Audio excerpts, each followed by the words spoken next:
Let me explain something to you. I believe in racial reconciliation. I have to because I believe the Bible. Amen? I have to believe that. And perhaps it would help you to know this about me. We've been in Zambia for the last 3.5 years. The last 3.5 years, we've been in a church where most of the people look like us. Now, granted, we're foreigners, right? We're outsiders, but it's been over 2 decades since my family has been part of a church where most of the people look like us. And that was by design. In the early 90s, Promise Keepers movement was huge. And I was invited to preach at a number of different events, and racial reconciliation was just on everybody's agenda. And it was a big movement. It was a massive movement. And during that time, in the early to mid 1990s, here I had come to faith in the late 1980s, in 1987. I was a member of a black fraternity. I married a woman who was a graduate of historical black college and university. I was the founder of Black Student Fellowship at Houston Baptist University, and had been a member of and was preaching at a predominantly black church. It was just black, black, black, black, black. That was my world. And now all this Promise Keeper stuff is happening, and the racial reconciliation conversation is happening. And for me, it brought me to a crossroads. Because I'm looking and listening and meeting a lot of my white brethren who were passionate about racial reconciliation and basically asking, how do we do this? How do we not have our church continue to look like it looks? How do we have our church, which is predominantly white, in a neighborhood that is not predominantly white, begin to reflect the broader community? I'm beginning to be invited into places where you come preach. We want to have this event. We want to reach our community. We want to reach the different ethnic groups in our community. And this is not an indictment of all black churches. This is not an indictment of all black. This is me and my experience. I looked in my circle and I realized that I was not hearing that from my side. I didn't know black pastors who were staying awake at night because their churches were too black, who were on their knees weeping before they went and stood up and preached because most of the faces that they were going to preach to looked just like them. But this is what I was running into from white pastors. Again, I am not saying that it didn't exist. I'm saying that in my experience, I didn't see it. And I was convicted and made a decision in the mid-1990s that my family and I would not continue to go to churches where everybody looked like us. That if I was serious about racial reconciliation, that this is something that we would do. And it was hard.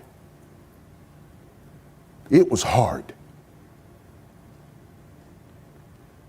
Took a position at a predominantly white church. And it was tough.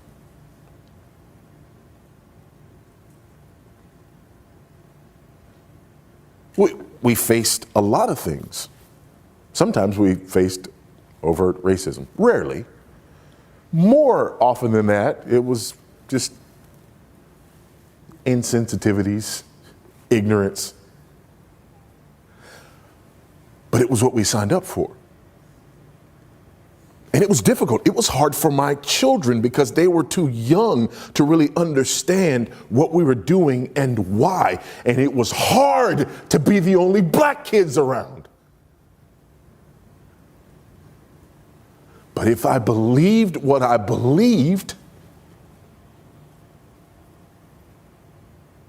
then what were the options?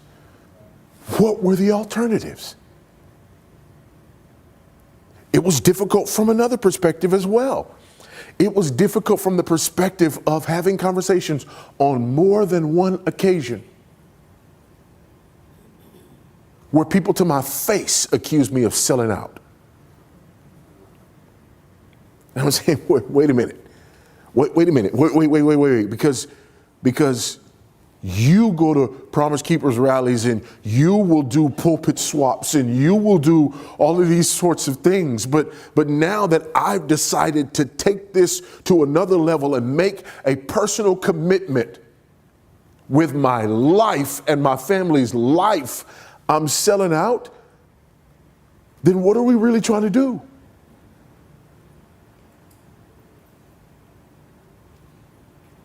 I was accused, and this one was always difficult, of robbing the black church of its best and brightest.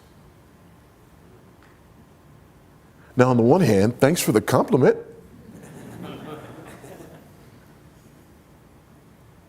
But on the other hand, I mean, what do I do with that?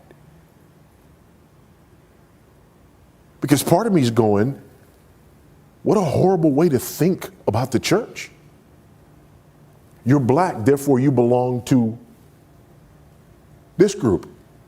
And your gifts and graces and talents and abilities belong to this group. And it's robbery for you to take them and for you to get.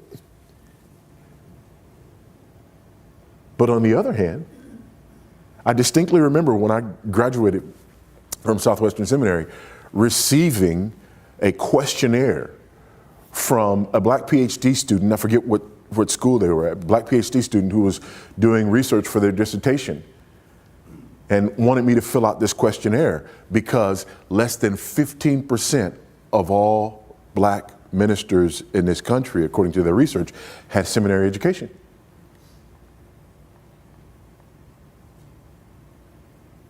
So this was their research project trying to figure out, okay, what is it that led you in this direction and what is it that helped you to stay the course and what is it that.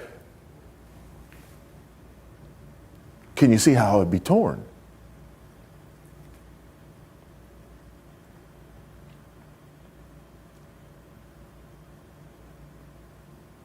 Having conversation with my wife and children when certain things would happen.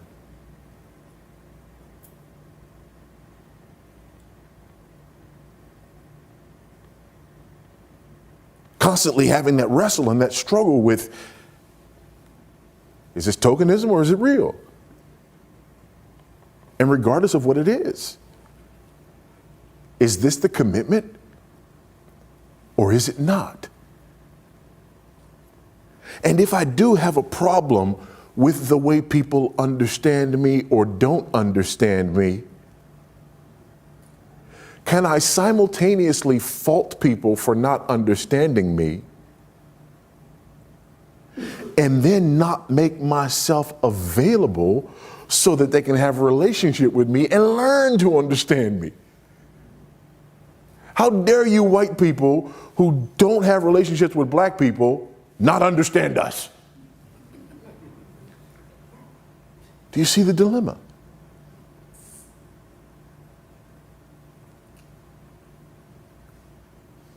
And it's a double-edged sword because ironically now that part of my history is often leveraged against me in this entire discussion.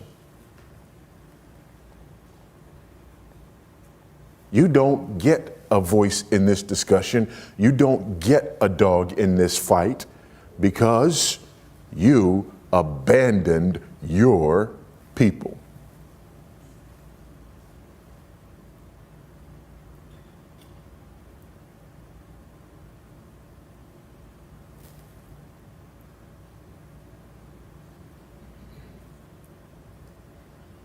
I just want you to sit with that.